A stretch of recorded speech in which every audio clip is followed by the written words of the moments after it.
Majora's Mask, Chapter 50. Power in a Name.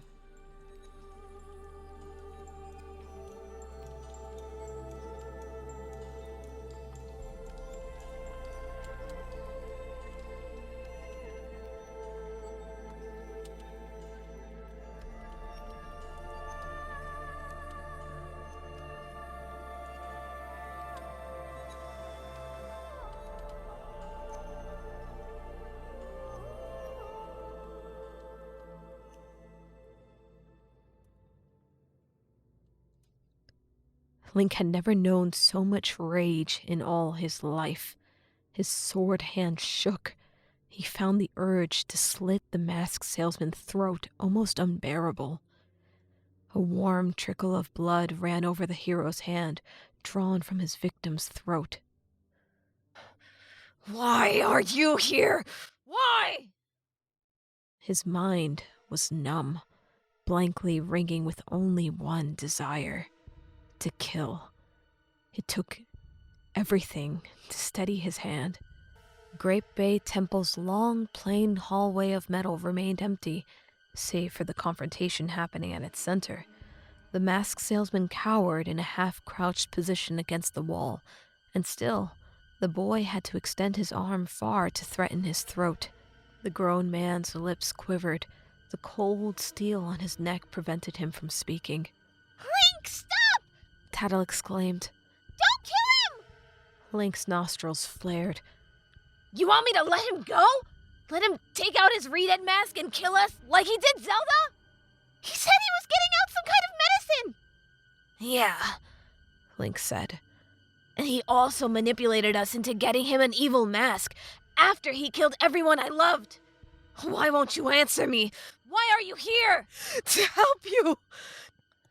The masked salesman finally wailed. Link could not control his breathing or his shaking. His gold-glinted blade remained at the evil man's throat. One slice. That's all it would take, the boy thought. And then he would be dead. How much would Link regret it later if he didn't do it now? Would he ever get a chance to kill him again? Even if the masked salesman didn't betray them immediately. What if letting him live set off a chain of events that ended in Termina's downfall, or Hyrule's? I could do it now. Open his throat for everything he's done to me. Link, please, Tattle said. He would have killed us as soon as we landed in the temple if he wanted to. He saved your life. Remember? Link loosened his blade's grip, only a little, which gave the masked salesman enough room to speak. Please, he said. Give me a chance to explain myself. Link hesitated. He felt the anger abating, but his mind kept racing as he searched for the right thing to do. Gods forgive me, he thought. Link let go of the masked salesman and lowered his sword. The dark sorcerer's hand went to his throat where he found a little blood. The boy looked to see the same red line on his own fingers. Link wiped it off on his tunic, refusing to look at Tattle. She doesn't understand, Link thought. She never could. Why are you here? Link asked. His voice sounded raw. His throat felt cracked. Almost drowning, followed immediately by screaming, had taken its toll. Is that why I stopped? Link thought. Because I'm too weak to kill him? To help you, like I said, the masked salesman said. That voice was the object of Link's nightmares. Under the clock tower, that voice had told him the truth about Termina being a realm of shadows, Hyrule's inevitable end at a great flood, and the death of his beloved. Link had been overcome by his curse, and he'd struck the masked salesman in the heart, just like the Skull Kid had to him. The dark sorcerer tried a second time to slide his gloved hand into his robes. Link raised his sword, but the masked salesman opened his palms in a gesture of innocence. I'm just grabbing the medicine, he said, reaching in anyway. You know I don't have the rated mask anymore. What? The evil man balked. You don't have it? Why would we have it? He poured hatred into every syllable. He killed Navi. He killed Zelda. He organized Hanju's death. He tried to kill Tattle. He tried to turn me into Shadow. The masked salesman pulled out a vial filled with a blue liquid. He began to double over in pain again as he released the top. I gave it to Anju, he said, parting his cloak to reveal his chest. It was pale, aside from the massive black scorch mark. The lines reached outward like spider legs, and he tipped his potion over it. To give to you. The medicine ran over his mark, and the masked salesman bared his teeth. Why would you do that? Link asked. To prove that I was done fighting you. Link kept his sword at the ready. He's not on my side. I can't trust him. The masked salesman relaxed after the ointment took effect. He put the remaining medicine away and closed his cloak again. I was going to tell you after the temple, the sorcerer said. But the scar keeps spreading. I can't always hold it back. I healed every injury from that night under the clock tower, except your lightning strike. My medicine keeps its darkness at bay, but it works less and less over time. He paused, waiting for Link or Tattle to say something, but neither did. He continued. It's not affecting me like it does you. It doesn't give me new powers or let me connect to the mask or the Skull Child. It just kills me. Slowly, but surely. And I can't do anything to stop it. I'm going to die, Link. Soon. You were right. I can't control Majora. Not if it so easily did this to me. But before I die, I want to do what I can to stop it. Please, I promise, I'm here to help. Link studied the evil man's face. He looked terribly, terribly sad. Or is that just another mask? Tattle remained at his side, but he wasn't ready to face her yet. Do you remember what you said to me under the tower? When you had me frozen with that re-dead mask. You told me to remember how powerless I felt. You said you were always in control no matter what. You told me I was wrong, that you would turn me into a mask when you were done with me. Link's voice shook as he conjured the full horror of those words. You told me that you owned me, that Navi learned, that Tattle learned, and Tail, Anju, Zelda. Link forced out that last name, mirroring the grief apparent in the masked salesman's face. But you were wrong, because now you're the powerless one. Nothing could have stopped me from killing you, but I chose to let you live. You're nothing but a spineless coward, a snake whose fangs got ripped out. Even if everything you said is true, you don't deserve to join us. Not after all you've put us through. Go die somewhere else. By yourself. We don't want you here.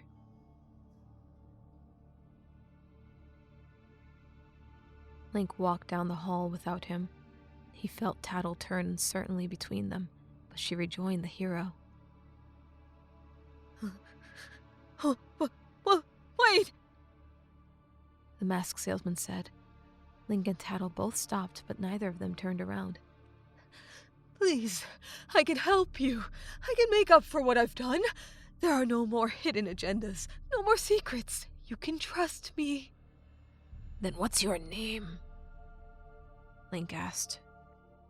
Silence was his only response. So Link and Tattle continued onward. For a time, Link and Tattle stood in the new room silently. The chamber was another confusing mixture of pipes and spouts of water.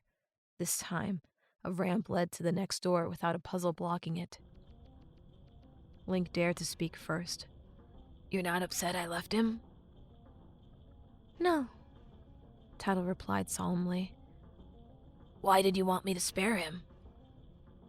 Because I'm afraid of what that would make us. Link balked. You think he deserves mercy after everything he's done, and after everything he's still capable of? Link, Tattle said, deadly serious for once. I already told you how weird it felt when you stole from the fishermen and killed those pirates. We can't become our enemies. You supported both of those plans. Yeah, I know, but I'm disagreeing with this one. To kill the masked salesman. Link closed his eyes in frustration. Killing kidnappers and stealing from awful people is not the same as murdering children and their families. No, Tattle said. But I think a long time ago, the masked salesman found himself in a similar situation as we do now. He probably had a sword at somebody's throat. Somebody who took someone or something he loved.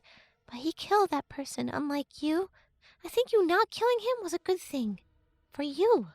For us. Link wanted to argue back, but all his possible replies felt hollow. What if he kills us later? What if Majora corrupts him and he destroys Hyrule? He gulped. What if Zelda never gets the justice she deserves? There it was. There was the real reason. Tattle interrupted his thoughts. Did you notice that he said the same thing you did? No? He wanted to reveal your identity to the Zora people after you freed the temple, so that you could accomplish what you needed to with Mikau. He planned to do the same thing with Evan. Those words stung.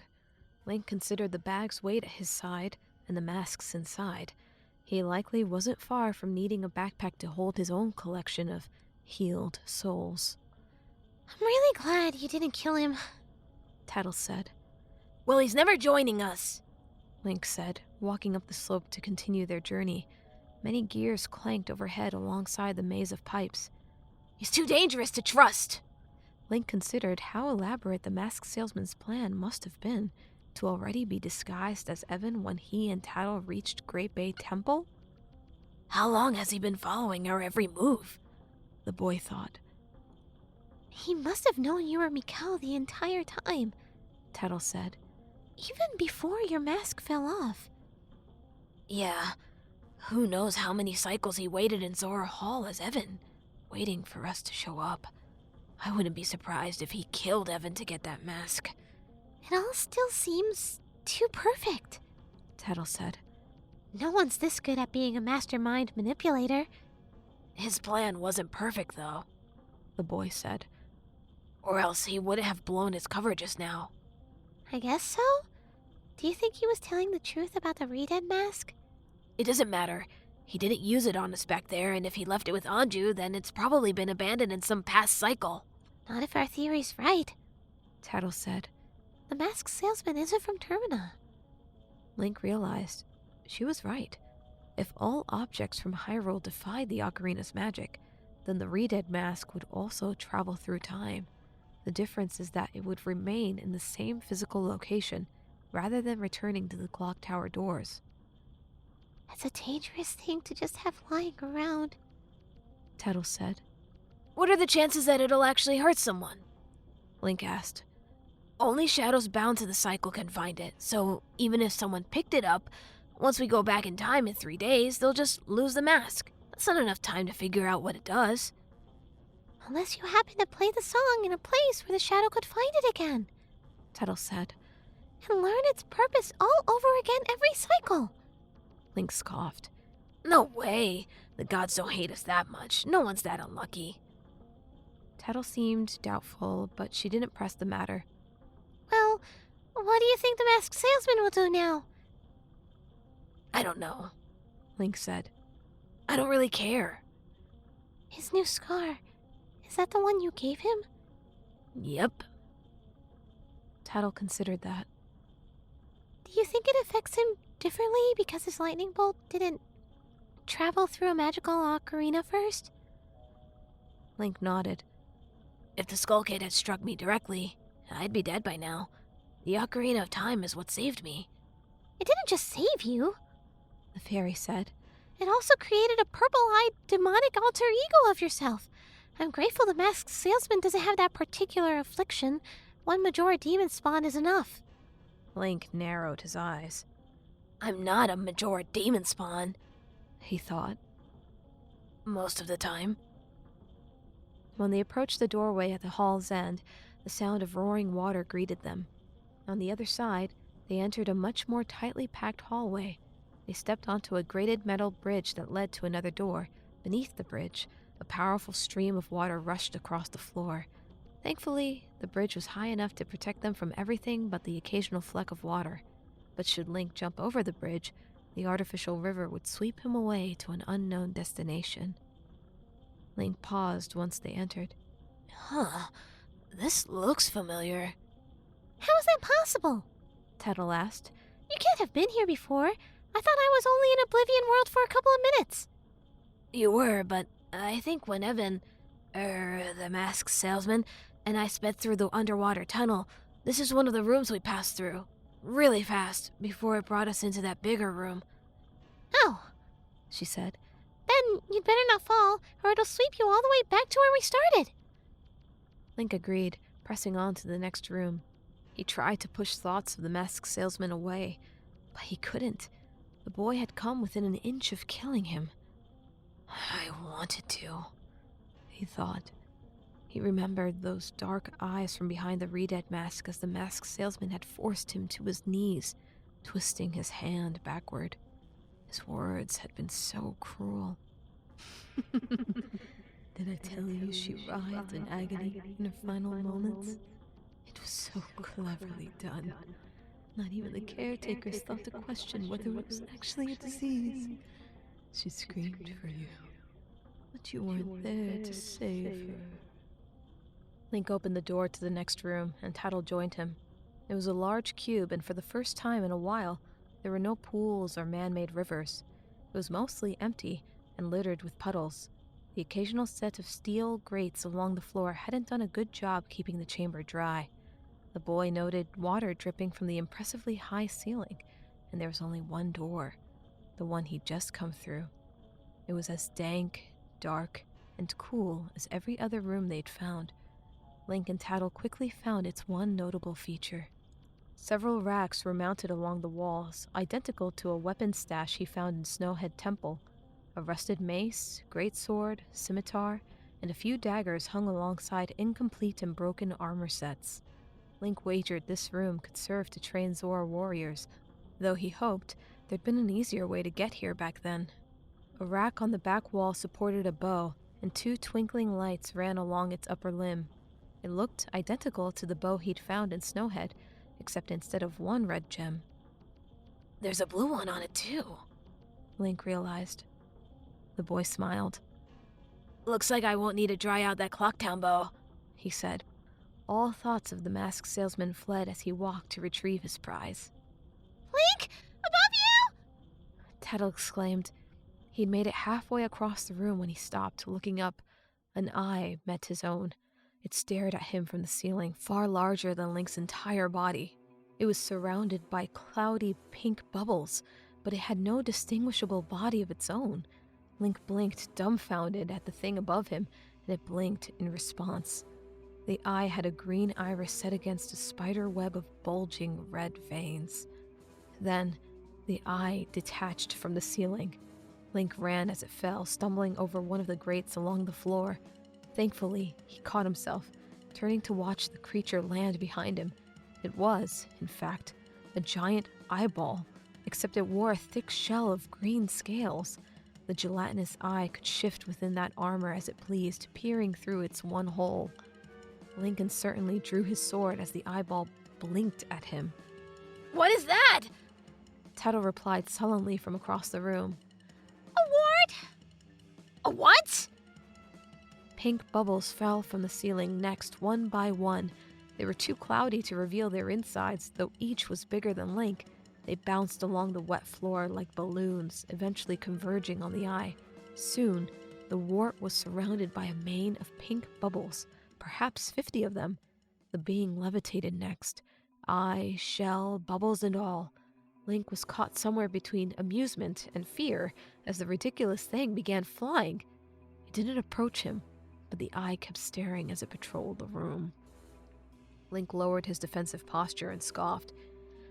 Can I just take the bow and go? He wondered how a monster with such an elaborate, fantastical biology could ever exist. I don't want to know what its parents look like, the hero decided. He couldn't tell if this thing was threatening him or admiring him. Tattle flew to join him, keeping a skeptical distance from the beast. As soon as you grab that bow, it'll fight you, Tattle said. It's trying to show you who's boss right now. Link shook his head. How will it attack without arms or legs? By bludgeoning you with its shell or suffocating you on the floor with a bubble, the fairy said. It can shoot those pretty pink parts at you like missiles. What in the name of Nehru? Link said. Why would the goddesses let something like this exist?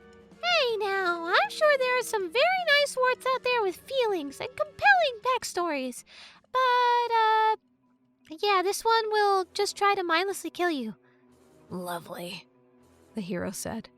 Do you think this is the big monster for the temple? No, she said decisively. Those are all original beings. Unfortunately for Termina, warts exist outside of curses. Well, I'm grabbing that bow, the boy said. Link took one more step in that direction, and that's all it took. One bubble in the wart's mane broke free, and it bounced toward him as if it were made of rubber. Link instinctively retrieved his old bow and notched an arrow. However, the string was still wet with seawater, as were his arrow's feathers. When Link stretched the string back, he pulled moldy water onto his fingers, and the arrow fell limply into a puddle. A bubble smacked Link in the side. He fell and rolled across the metal floor. He tossed his useless Clocktown bow aside, dodging the bubble when it bounced toward him for a second strike. As Link danced to his feet, he drew his sword and brought it upward. The gold-tinted blade easily cut through, and it popped immediately. Pink muck exploded from its corpse, and Link barely managed to avoid being covered.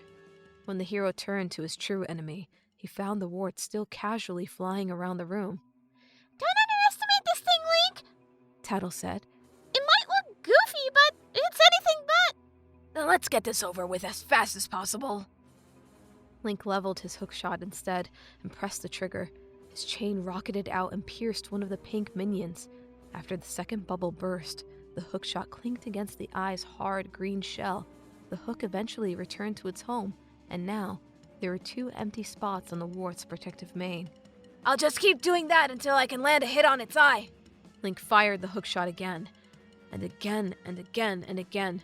Each time his weapon pierced a murky pink bubble, and unidentifiable muck splashed against the floor. The wart threateningly levitated toward him, but it was quite slow.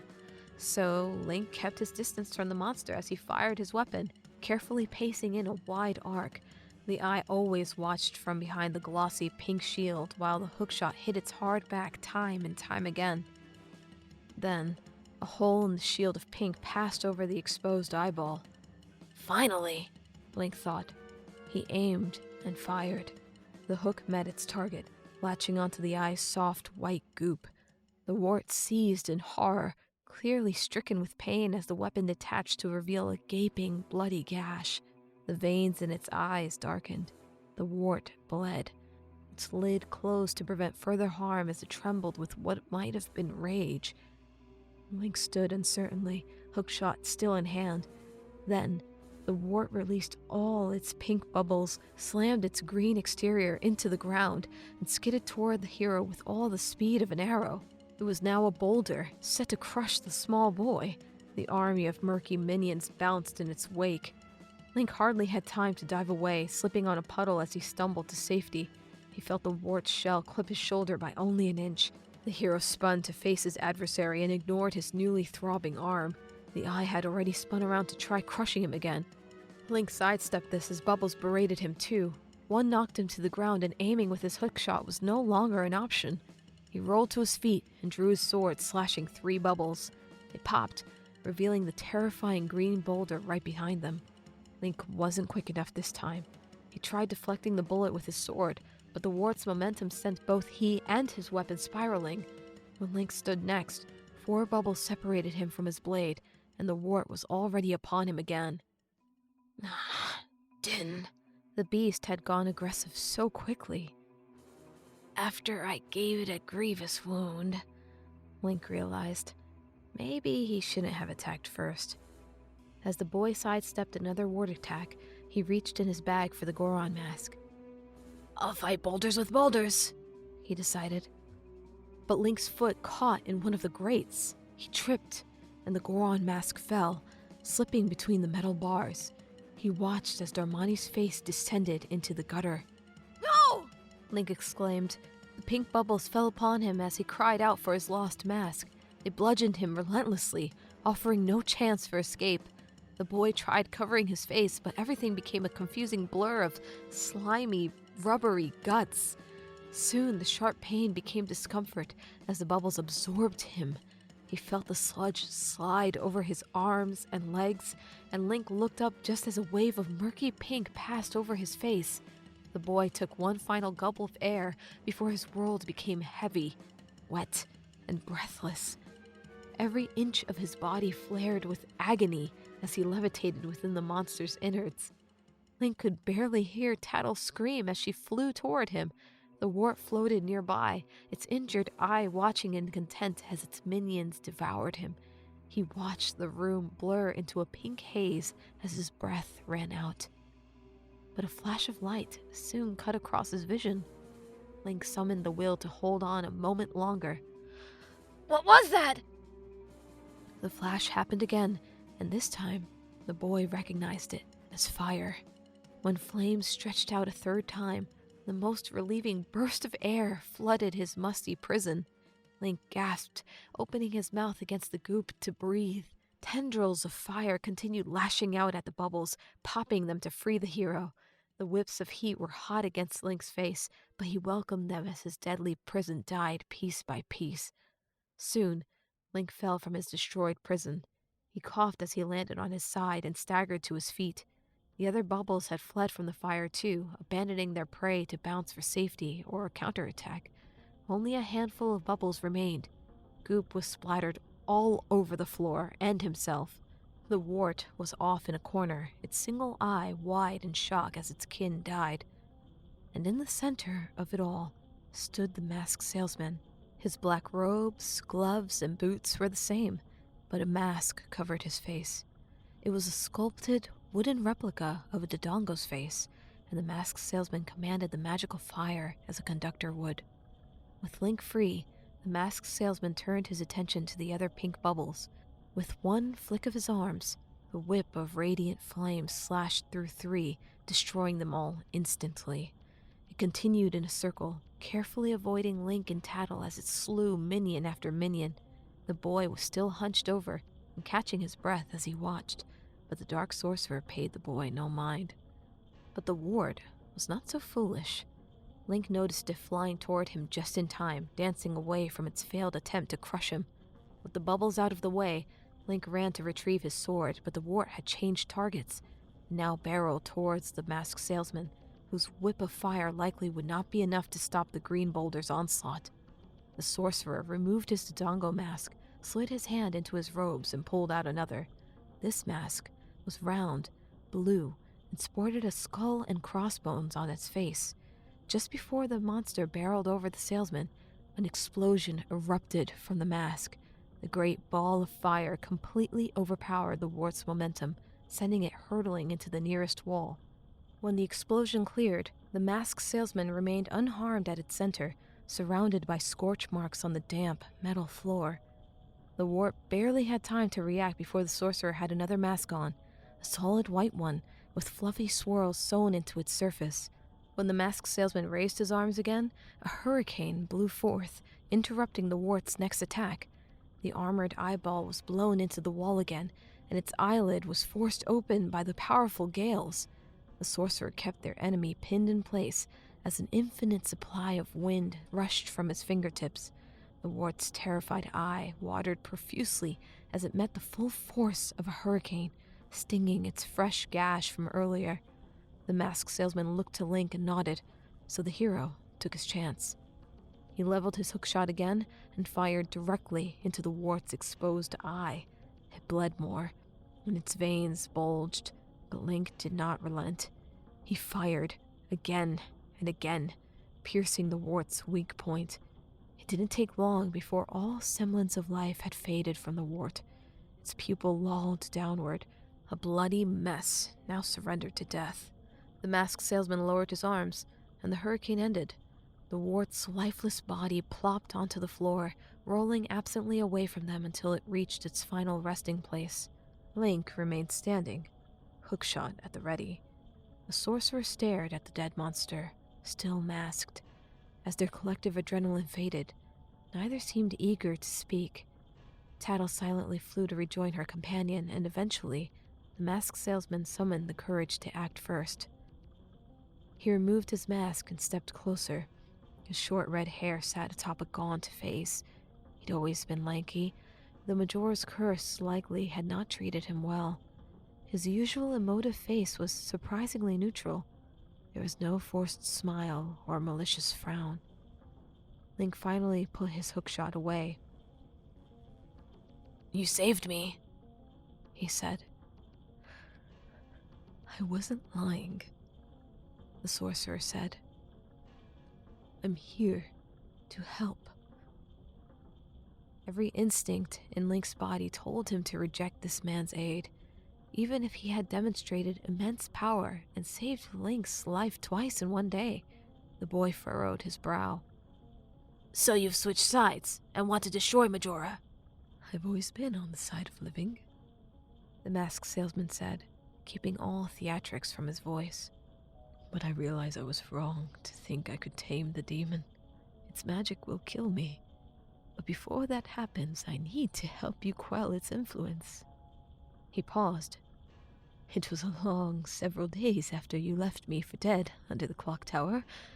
There was plenty of time to think and to re-strategize." "Re-strategize," the boy thought. That word seemed too cold to reference murder and manipulation. "How did you survive that night?" Link asked. The masked salesman removed something that wasn't a mask from his robes, a small chip of wood. It appeared to be part of a larger piece, and the bottom half was covered in faded green paint. The sorcerer held it gingerly, as if it were fragile. "A chip from the doors of the clock tower," he said. "As long as I'm holding this and touching the doors, I can return to my shack in Hyrule. They are the gates to and from Termina, and always have been." Link was too stunned to speak. "An answer?" He'd realized. Those had been in short supply since reaching Termina. "I know I've done terrible things," the masked salesman said. "Most of all to you. But everything I did was to save Hyrule from that terrible flood, and I finally believe that Majora is not the answer I was searching for. I still want to save Hyrule, but my priorities have shifted. Killing Majora is more important.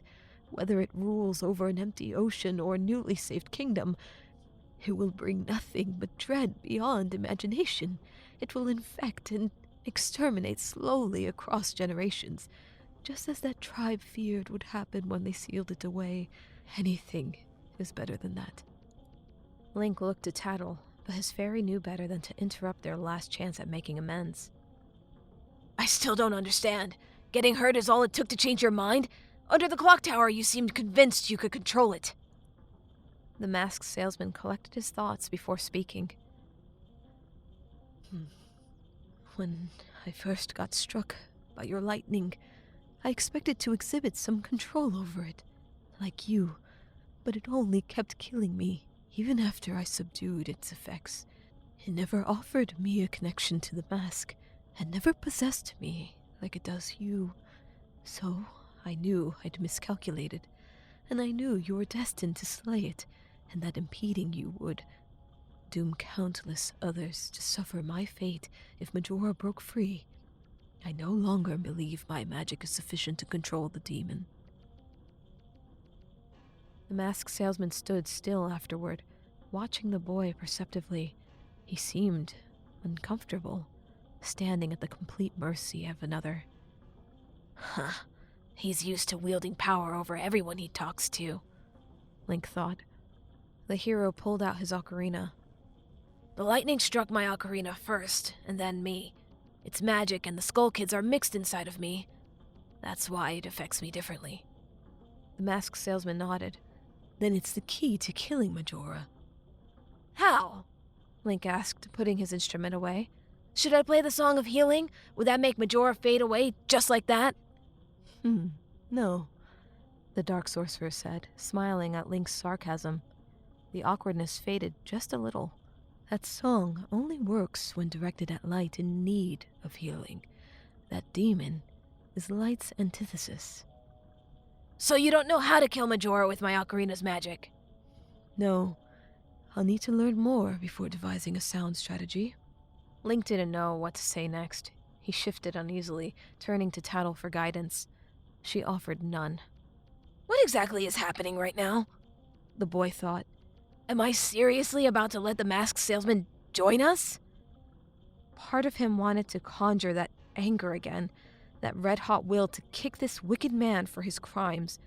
But the anger had receded, and perhaps that was all the wisdom Link needed. Are the gods really about to give us a lucky break like this? The boy wondered. Or was there a cruel joke waiting somewhere ahead to rip it all away again? I have one more question, Link said. Before I agree to let you... He choked on the words. Join us. Fair enough. You said you've been searching for Majora's Mask for years, constantly looking for a way to get here and take it. You spent just as long trying to find a way to get me here, because you knew you couldn't bring the mask out yourself. You probably killed, kidnapped, stole, tortured, and manipulated your whole life to get here. And according to you, you did it all to save Hyrule from a flood. I want to know if that's true. Do you seriously commit so many horrible crimes just because you wanted to save the world?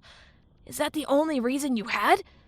Because men filled with so much evil usually don't care much for saving others.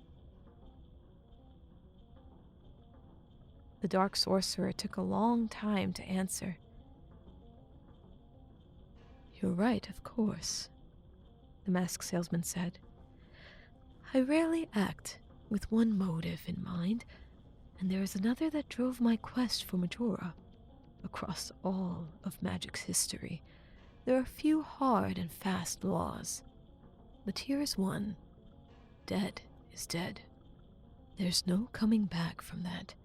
It's common enough to raise bones to fight for you, or for ghosts to roam listlessly through a graveyard, but to bring another living soul from oblivion so it can live in its flesh once more, that is true power, and only one thing is rumored to be capable of such a profane act.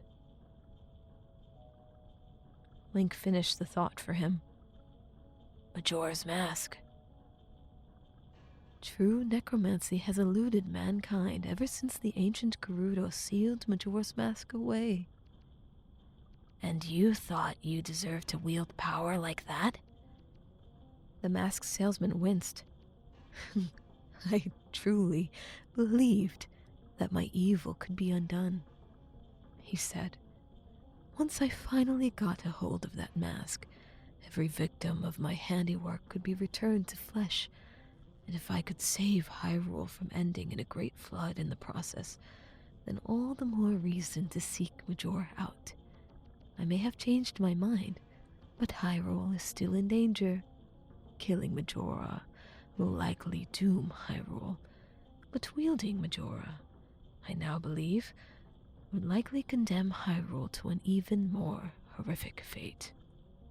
Tattle's words from earlier returned to Link. But I think a long time ago, the mask salesman found himself in a similar situation as we do now. He probably had a sword at somebody's throat. Somebody who took someone or something he loved. But he killed that person, unlike you. The Dark Sorcerer's selfish motive had been to restore life to a lost loved one. Link wondered if one person's life could be worth so much sacrifice and bloodshed. Would I have become him if I'd found a way to bring Zelda back? The boy wondered. An answer immediately came to him. No. Zelda's life is not worth hundreds of innocents. Link took a deep breath. I'll never forgive you. Without you, I'd still be in Hyrule, and Zelda and Navi would be alive. He paused. But without you, I guess I'd never have come to Termina, and Majora's Mask would have escaped. You didn't bring me here for a noble reason, but the gods used you to bring the ocarina here, so Majora could be stopped, even if you didn't realize it.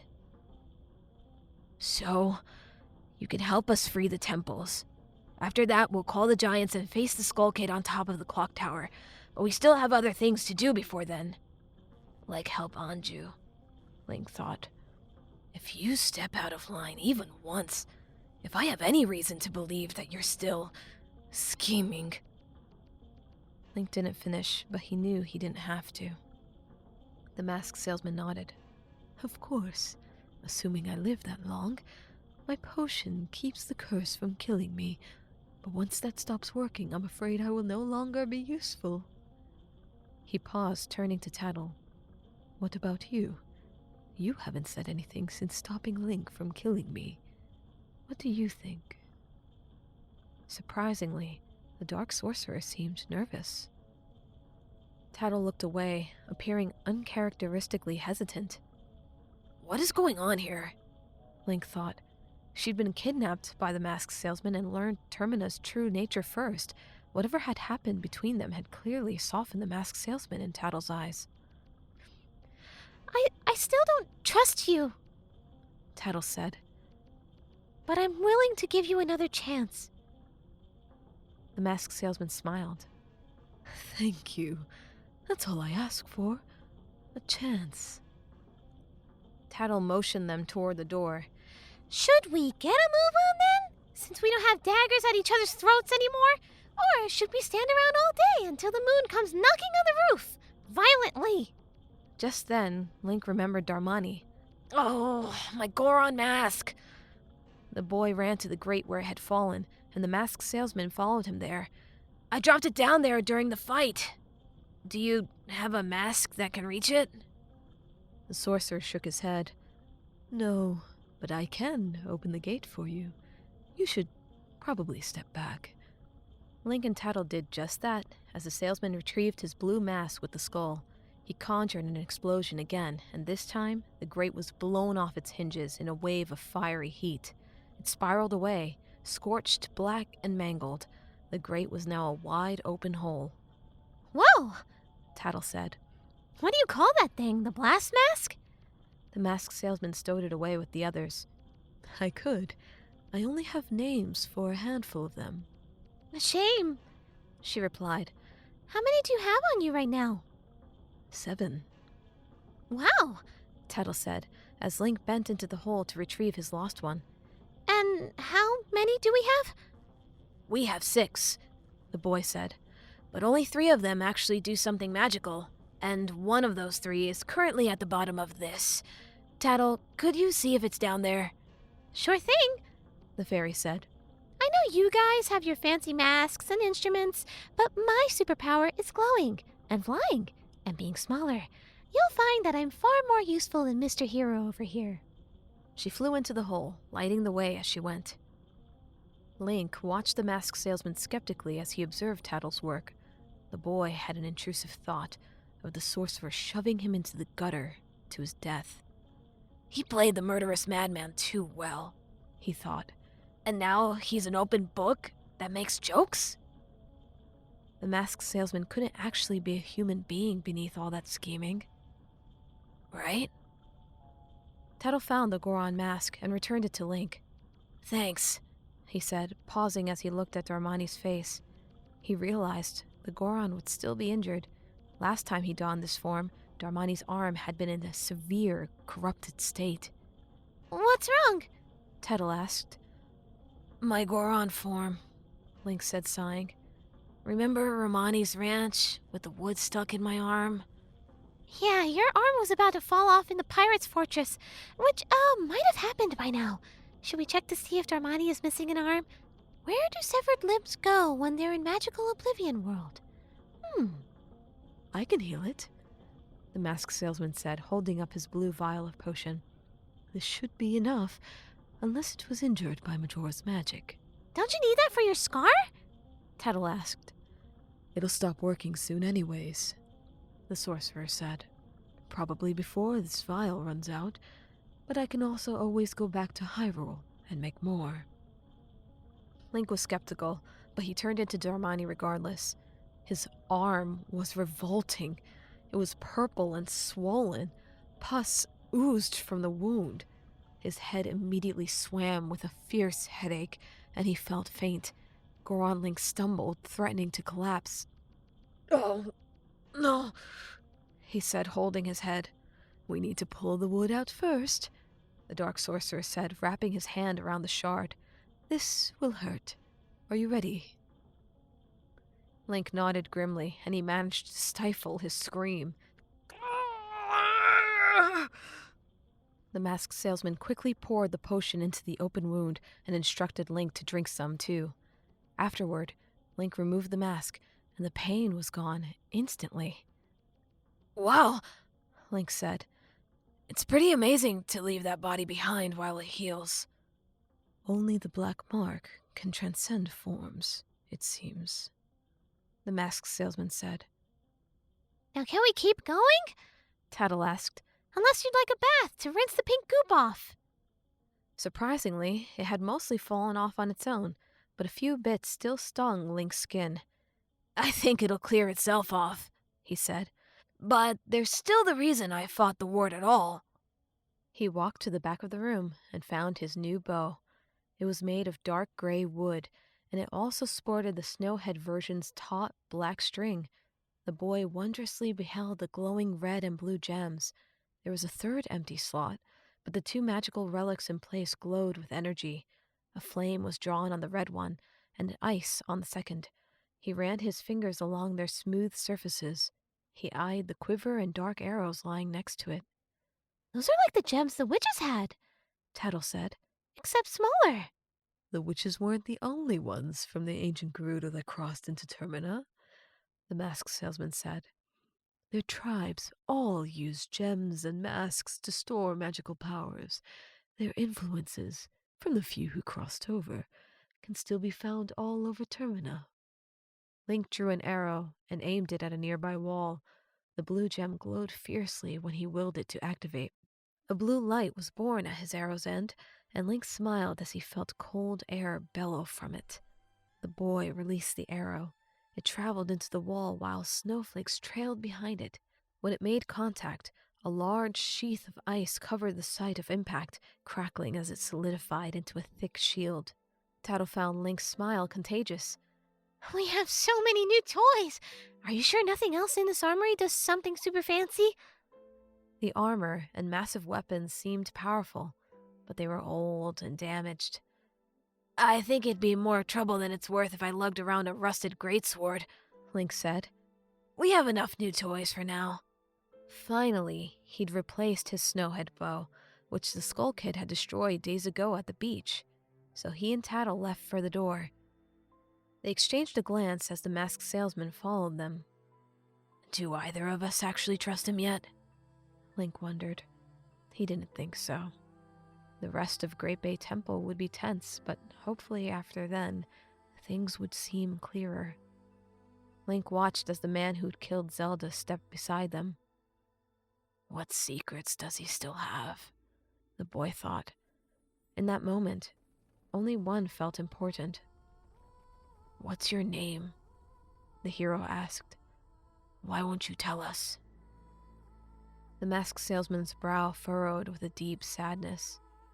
There's power in a name, he said. But that was a power I gave up long ago. The sorcerer approached the door before more could be said, opening it for the three of them. Link and Tattle followed, neither understanding what he meant by this. They left the warp behind.